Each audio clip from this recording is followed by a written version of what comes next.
చెడగొట్టడం వల్ల ఆగిపోవడం మూలంగా ఈ సంక్షోభం తలెత్తింది. ఇప్పుడు ఆగమేఘాల మీద నడిపిద్దాం అనుకుంటుంటే సమస్యలు వస్తున్నాయి. అయితే ఇక్కడ సమస్య ఎక్కడ వస్తుందంటే ఎవరి చేతిలో ఏమీ లేదు. ఇప్పుడు వీళ్ళు ఏమని చెప్తారు, సంక్షేమ పథకాల వలన ఇక్కడ ఉన్న పబ్లిక్ అందరూ పాడైపోయి దొరకట్లేదు. ఇప్పుడు అమరావతి ప్రాంతంలో రైతు కూలీలందరూ ఏమైపోయారో తెలియదు.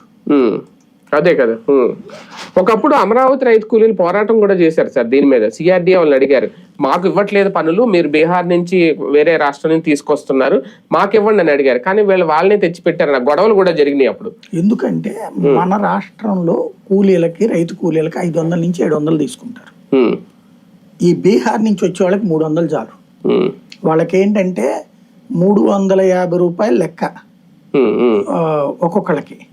ఈ 50 రూపాయలు తీసుకొచ్చిన కాంట్రాక్టర్ తీసుకుంటాడు, 300 రూపాయలు వాళ్ళ చేతికి ఇస్తారు.